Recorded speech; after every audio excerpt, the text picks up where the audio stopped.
Well, we have arrived at that special time of year in Texas. Record straight days of over 1,000,000 degrees outside. Your children have completely raided your house of all the snacks, and yet still demand more food?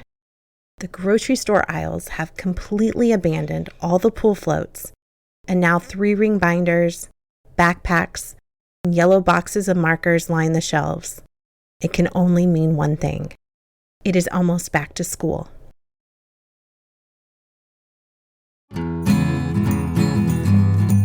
Welcome to Wondercast, a community collaborative podcast supporting families navigating the complexities of chronic illness. For many families, the return to school is met with excitement and anticipation about the return of routines and daily visits with classmates. But for some, perhaps summer wasn't a season of relaxation on your medical journey. Perhaps it was filled with loss, or a lot of change, or quite frankly, a bunch of hard. Today, join us as we visit with Megan Christie, veteran elementary school teacher, herself once a child to a parent of chronic illness, here today as an adult to support and guide on the best ways to prepare your children for the transition back to school. This is Megan. Hi, I'm Megan Christie, and I have been a teacher for 21 years, or this will be my 21st year of teaching. I am a mom of 2 kiddos. One is 8, she'll be in 3rd grade this year, and another one is 6, and he will be a 1st grader this year, and I get to bring them with me to school, so I love that. And a wonderful husband, and we live out here in Austin. Something silly about me is I like fonts, and it has to be a cute font. No Google fonts, those are not acceptable. Everything I do in school is PowerPoint, and I will then copy it over to my Google because they need to catch up, is all I'm saying. They do. They need to catch up, for sure. As a teacher, we are now your final Friday. How are you feeling about the soon return to the classroom? Do you feel ready? Are you not going there, refusing to believe it? Where are you? I'm always ready to go back, but sad to leave summer just because it's kind of that easier time and things aren't quite as go. You know, I'm not waking up at 5 a.m. Oh my gosh, 5 a.m. Maybe if elementary school was a little bit later, that would be nice. But no, I'm ready to go back. I enjoy what I do. And once, summer kind of gets wrapped up, I'm ready. In your experience as a teacher, what are some of the steadfast practices that you have seen to kind of help your students become ready or have that successful start to school? Really just establishing that wake-up routine. You know what I mean? And kind of getting your day started. And I've got to do that in my own personal life with my kids. So, we're doing the 9:30, 10 o'clock, sometimes cringe bedtime. So we've got to start pulling that back a little bit and, getting them used to waking up a little bit earlier as well. And that helps because then they're kind of ready to go in the morning first thing and just doing breakfast. We might have just like a little read time and then go start our day. For parents that maybe had a lot on their plate this summer, maybe they had illness or they had a parent that traveled a lot and they didn't have the opportunity to do a lot of the prep work or continuation to prevent that summer slide we talk about. Mm-hmm.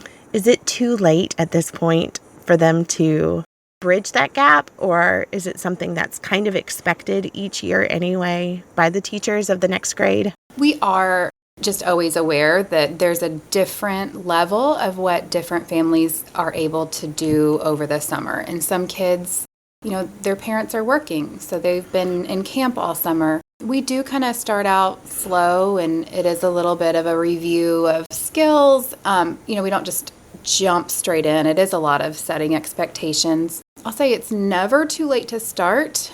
For my personal family, we had a vacation for 2 weeks, and we didn't do we weren't drilling and killing multiplication while we were, on our family vacation. So, we're going to spend maybe this next week just 10 minutes a day doing some math and, reading in the car when we can.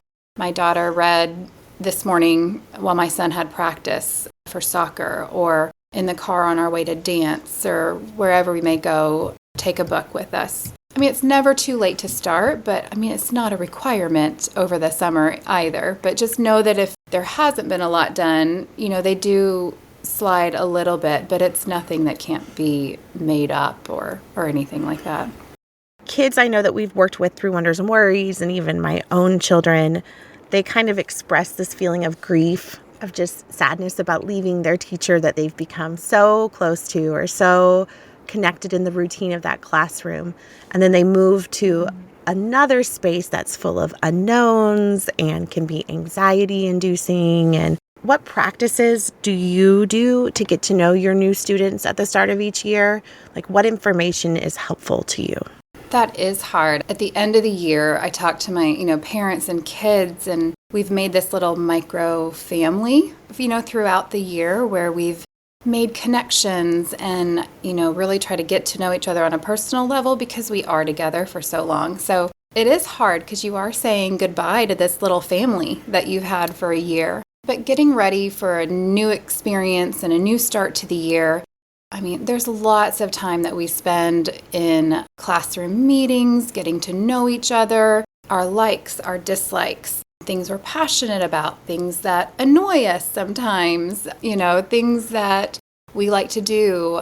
I always tell my classroom kids, invite me to your soccer games, and, I want to come see you dance, or I want to come see you outside of school, just to build that relationship with them and to let them know, like, hey, I care about you, not just while we're here, and to build that relationship with families, just to build that trust. Because I think celebrations and hard conversations, everything goes over so much better if they understand that, like, I'm really there for their kiddo, not just within that school window, but, I'm invested in who they are as a person. For our kids who were maybe those students that needed a little bit extra TLC or perhaps a little bit extra planning the year before, what sort of handoff do you do for the grade that they're going into? Do you communicate that through the counselor, or speak with that teacher they're going to have, like, hey, this kid is very sensitive to this, or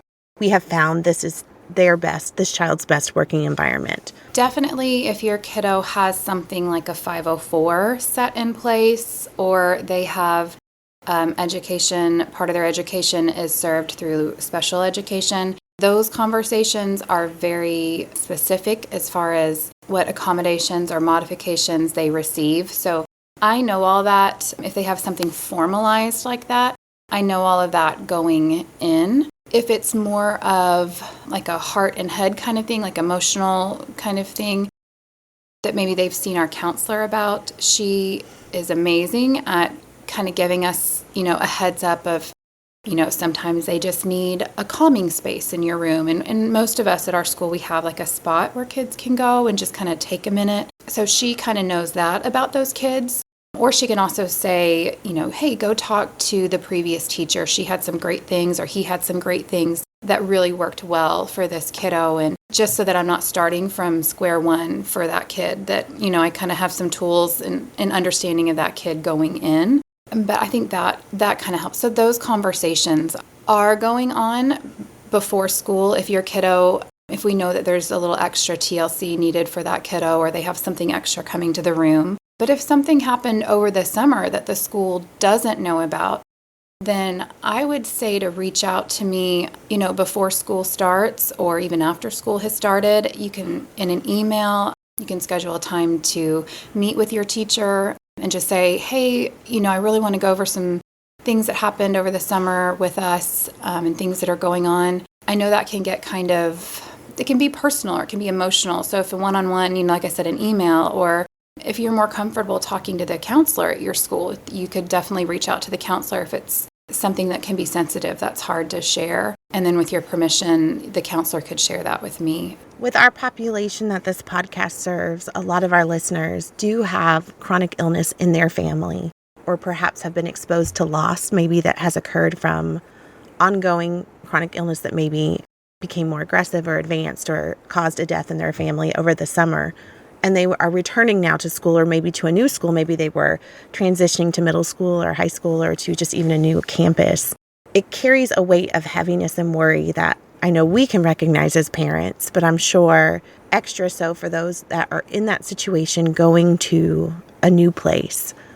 Obviously, talking to the counselor is great. I guess if they don't know their teacher, is it appropriate for them at Meet the Teacher to say, I'm going to send you an email, or there's something going on in our family, we're new, I would like to send you a communication. What is the best way to do that? Is that an appropriate space for that? I would say yes. I would say maybe, if like it's Meet the Teacher where at our school we have where we're dropping off supplies and that kind of thing. Just because it's such a private and personal conversation, I wouldn't want to look disinterested or that I didn't care or I wasn't giving my attention fully because there's so much going on. So yes, if you just said, hey, we had some things come up this summer and I just want to email you and let you know, just so that I knew to kind of be on the lookout for that, as well as I think be able to give you the respect in that conversation so that, does that make sense? That does, I wouldn't yeah. I wouldn't want to look like it didn't matter, but you're being pulled in so many directions, or I would want to be able to spend that time with you, with that parent. So yeah, I would say just give a heads up and maybe not have that full conversation right then, but I would hold off and do that. Either set up a time, say, can we meet, or in an email is fine. Again, sometimes sharing that personal stuff is hard and it's emotional. And so, yeah, I would say an email or can we talk on the phone even, give you a call. So little prompts and heads up are appreciated by teachers versus maybe the full conversation, because you're right. You don't want to come across disinterested or torn or... Right. Like or have somebody hear something that you maybe don't want everybody to know, Yes. or you want to share something that you don't want your own child to overhear that you're sharing, or, just... Yeah. Yeah. The reason why I was excited to have you as my podcast guest is that you have been a veteran teacher. And I feel like new teachers are incredible in that they bring fresh insight and excitement and joyfulness to a teaching staff. But veteran teachers do come with experience level of seeing kids all day, through all walks of life, through all transitions in their family, from divorce to illness to death to everything. How have you seen over the years when a family is being impacted by illness? Does that show up in your students at school? The most recent thing I can remember is I had a family, I was actually virtual teaching, and their mom contracted COVID, and she actually passed away within months. I mean, I think January to April. It was just not much notice. It was very abrupt. The parents were not together. They had a wonderful dad, but he was, more like weekend kind of dad. And so there was a lot of transition happening in that family as far as where they were now living day to day and new expectations within their family. What's this going to look like? And what's happening with mom, and there's a lot of questions and unknowns for them. And so, the dad and I were in constant communication. He had my cell phone number. We texted a lot, just mainly so that if something did happen with the kids, that I could text him right away, or if it looked like they were needing some extra help, or that, just I think having that extra layer of built in of being able to text one another was helpful. But sometimes I would see that they would look, a little bit more withdrawn. And so just knowing to give them their space and to be respectful that this is, what's going on at home is so much bigger than this math problem that's in front of us. So just making sure to be aware of the whole child, including, their family life. And that kind of goes with all of the kiddos, loss or, difficulty or not, that we're all coming into this space with different experiences. That one's extra hard to me just because you didn't have the physicality of that child in your space to be able to see them interact with their peers in a normal environment, because little kids speaking over the computer to classmates was not a normal environment at the time. That was very foreign. No, it wasn't. And that was too, like, we would meet on and off this, in class and out of class. And, just trying to always make sure I was respectful of what they wanted their peers to know. Because even as siblings, their comfort level as far as what their peers knew and what was shared was different. One was okay with people knowing that mom was sick and not doing well, and one wasn't is open with sharing that. And so the parents definitely knew, and so I think that a lot of them shared that with their kiddos, what they were going through, but it wasn't anything that we would, bring up or talk about unless they did. So as child life specialists, a lot of what we do, the work we do in children's hospitals, is advocating that communication bridge between schools and the hospital. Oftentimes, back when I was in my pediatric life at hospitals, if I had a child that I was supporting who had maybe an oncology diagnosis or a blood diagnosis or anything, we would set up a school visit where I would come to their classroom with them and help support them while they talk about what their illness is. Much like we say we kind of help children by teaching them about their bodies in the hospital, we kind of did that in a peer group setting. It's different when it's adults because kids are more apt to talk about why they don't have hair, why they have to have a port, or maybe why they have a wheelchair, or they to have this breathing machine with them. I feel like kids in general are a lot more protective when it includes their parent or their special loved one. Have you ever worked with kids who then were able to communicate to their classroom what's happening in their home life? Like, do they share about that, or do you find that they kind of hold that more closely to their chest? It's all the individual. I think some kids are more comfortable, like I said, with these two boys, the exact same situation, living the exact same, walk of life in that moment, but two completely different kids who were comfortable sharing one was comfortable sharing and one was not. If your kiddo is comfortable sharing and does want to be part of that conversation, what we talked about earlier about that first, email that's like, hey, can we share what's going on? Especially, I teach 4th grade. So by those older grades, if your kiddo is comfortable being in that conversation, and so I can talk with them and say, well, what are you comfortable about? What are you comfortable with the class knowing? Do you want this to be just between you and I for now? I think it's important so that they feel like they have a voice, if they're comfortable with that, to be part of those conversations as well. I know that our school programming does the program Capturing Kids' Hearts, where we kind of use that as a way to have some of these conversations or check-ins with kids. Correct me if I'm wrong, but is the premise of Capturing Kids' Hearts where you kind of also do like highs and lows, and is that sort of, do you start every day with that meeting space, or is that part of the program, or no? Feel free to correct me. It's definitely about building community within your classroom. Like our schedule this year isn't going to allow for a class meeting right at the beginning of the day, but we might do a check-in, at some point in the day, we'll have a check-in and we'll, tell me something good. So we share good things. It doesn't always have to be, good. Sometimes it's just something that we need to talk about. But there is a deliberate time where we kind of take that moment to kind of be together and talk about our day. Yeah, with Capturing Kids' Hearts. As a Girl Scout leader, I also meet with my Girl Scouts, and they become very comfortable with our group and sharing things that happen in their life, good, bad, ugly. And in taking that information, sometimes it gets shared in a group setting in a way that we are not expecting. Have you found when you're having your meeting times that things like that just naturally come up? Maybe, oh, my mom lost all her hair, or my grandpa has a heart attack. Like, does that just pop up at school at that age still, or is that more found in just the younger grades? No, we do have those moments where it's, this happened to me, or, my grandfather passed away. Most of the kids at this age that I've had, it has been a grandparent or an aunt or something like that. And they do feel in that moment comfortable to share that. I would say most do, if they have something going on, will share that. A couple of them keep it a little bit more close to their chest. And I am thankful for those parents that have reached out. And even if, it is a grandparent, they've reached out, even just a quick email saying, hey, this is what's happening.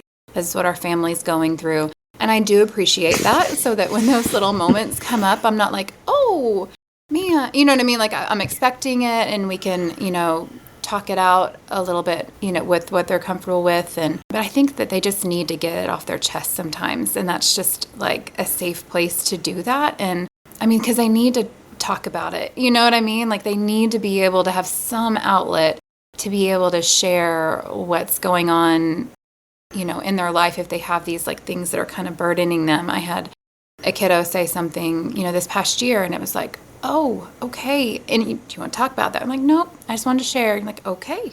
But I do think that they just want to have a place to talk about what's going on in their life. And so I think it's nice to have, again, that intentional time built in to build that classroom community where they can do that. I do too. And I think that's one of my favorite things about working with kids. Parents might be saying, no, I don't want to talk about this. I'm going to hold this close. But if you have a child, they may not share that vision plan, and they're going to let it be known. It often differs from ours. It sure does. And when you think of just the hours a day that children are with their classrooms and how much during the school year, that really does become a little family to them of support and continuity and consistency. And it is. I mean, I sob at the end of the year because I'm like, oh, like this is, you built this little family, and now I've got to say goodbye to you. I know. So yeah. I'm always like, I want to be invited to all the things. Invite me to your graduations. Invite me to, yeah. I love it. It is hard. It's hard, but it also speaks to the importance of having a classroom that is connected and close and communicative about life and about their stories. Now, looking through all your years and experience with kids, how have you found that are some of your methods that seem to be more tried and true with supporting kids that may be struggling at school, and it's related to bigger issues maybe happening in their home life, not so much ADHD or dyslexia or some of the other conditions that you might find in a classroom, but more related to something happening in their home. Things. Yeah, big life. Sure. I mean, my biggest thing is that communication piece. Like having that rapport with the parent and having that communication with the parent where I can text you or I can email you or you feel safe to do the same, just so that the child knows that we are both here for you, we're both on the same page. But that has been just the biggest win that you can do, is to build that relationship between home and school and to help support that kiddo wherever they are. Typically, do you find that the kids will express things in the classroom that then you seek the counselor for support and loop them in, or do you find it's the other way around, where the counselor is more alerting you about a familial situation or a need? Probably if it's the beginning of the year, because that, that trust probably hasn't, been really established. They've got no, background with me for the most part. So if it's something coming into the year, a lot of times it would be the counselor kind of giving the heads up or having those conversations. But as we go through the year, it's more just typically like the parent and I having those conversations. One of the things we run into with Wonders and Worries is sometimes the parent may not be in a place in their own illness journey to have other adults know what's happening. And so sometimes there is that bridge to have to explain to them why it is so important to put safe people in their child's everyday school life who know, because then it helps them feel when they're having big feelings or they're having moments where they need to take a break, they know they have this safe person that knows everything and understands, and they don't have to go through the whole, this is what's happening at home. Sometimes, like you say, those big feelings, and if they need to have a place to go, or they need to have somebody who can really sit down with them in that moment and even just listen, or just be somebody to sit next to.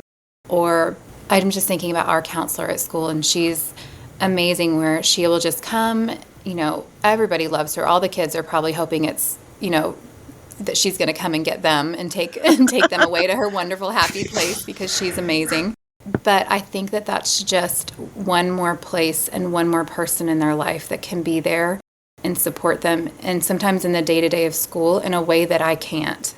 I can't leave my 20 for long to go sit. I can sit in the hallway with them, but you don't want to sit in the hallway and sit on the floor and talk with me about big feelings. You know what I mean? To have a private place that they can go, that they can feel safe, turn the lights out, go sit in the beanbag, play with, some fidgets to kind of just decompress and have that moment. So I would say, I know it's hard. I'm speaking too as a kiddo who went through that with my own mom. When I was 13, she was diagnosed with breast cancer. And so I appreciate so much about what you do because I don't know anybody at school that knew that. And so if I had those, I'm crying. That's okay. That's okay. I'm a crier too. So if I had those feelings, I didn't have anybody to go to. And that makes a difference. It makes a difference to not know who your safe people are versus knowing that if I have a big feeling that comes, or we call them sometimes in our profession waves, right? Those waves of feelings that just are like an ocean. Right. It sweeps up and sweeps us away. If I am having a big wave of feelings, knowing that I have this care plan that's not necessarily a 504, that's not necessarily through IEP or special education planning, just knowing that this is my teacher knows, and we had one kiddo who they had a word that they used that was kind of their word to say, I need to go see the counselor. And it wasn't a word that was like, hey, I need to go see the counselor, because they were older and they worried about what their peers thought. So they just came up with a phrase with the teacher. For sure. And used that. And that was kind of their common language. For our high school kids, some of them have just a standing rule when I need a hall pass to go to the counselor. I just say to whatever teacher, because at that point they have 8 different teachers, just saying, this is the plan of care. It often comes through the counseling department. And our plan of care includes, if this student comes to you and says bananas, it means they need to come see me, and they have your permission, no matter what's happening, to leave the classroom and come to me. I feel like that communication within the school department is so important too, because it helps this child know that I don't have to carry it anymore. And everyone knows without me having to communicate to 8 different teachers or 3 different teachers or 5 different teachers. They get to communicate for me, and they all know. That is so important that that's set up. And I love that's something that's happening now, because there's so much going on the day-to-day. And as you're talking about, like, as the kids are getting older with 8 different teachers, the fact that they're all on that same page and that they can all be there to support that kiddo and how they need it, I think that's incredible. Yeah, it shows how communication has come so far. What would you say has been you may not have any, but do you have a great success story in working with anybody who maybe had a familial illness in their family? I would just say those 2 boys. I do keep track of them. I still text the dad from time to time, and how are they doing, and he gives me updates. And it was a big transition, and it was hard, and it was sad, and it was all the things. But they are coming out on the other side of that, and their relationship with their dad is that much stronger. Trying to see the good, in that, and they're doing okay, and so I like that, because I've been able to track them a little bit. You don't just lose family members; you love them forever. Yeah, we do. I know. I'm always like, okay, am I crossing a boundary if I'm emailing my parent group from last year and being like, hey, have a great start to the year. How y'all doing? No, I think it's great. Last question. Do you have any advice for a new teacher or an educator that's maybe listening on how they can go about getting to know some of their new students coming in the classroom? I would say what we talked about is that just intentional time, and especially like build that into your schedule, because it's not just going to miraculously happen. Very intentional with our time, especially at that beginning of the year of not just the getting to know you games, like, hi, I'm Megan and I'm magnificent, or whatever it may be, but really kind of sitting down and having those conversations. I even try to go and, like, as they're working on little group works, like try to sit down next to them and just spend some of that one-on-one time with each of the kiddos and kind of do little check-ins. And we do build that into the beginning of your year, because it will pay off in loads as you are going through the year and trying to have those conversations. Take pictures of your kids and send it to your group list of parents throughout, the beginning of the week, because they're missing their little kiddo too. They've had them all summer, and I know the moms are like high-fiving down the hallway as they're dropping them off that first day and going for coffee. But after a while, they're missing them too. So I try to send like some pictures or just a lot of like front load your communication like crazy. I mean, not annoying, but but just enough where they feel comfortable emailing you back or calling you back because that they know that that's a precedent you're setting up. Teachers carry your children, those of you listening, they carry the weight of their world with them too every day. Love them. Yes. Even years later, you're still holding on and thinking about them and worrying about them because like you said, you're their little family. Thank you for tuning in to our podcast today. Please subscribe and continue to check back as our content is ever evolving. For questions or specific content-related requests, please send an email to podcast@wondersandworries.org.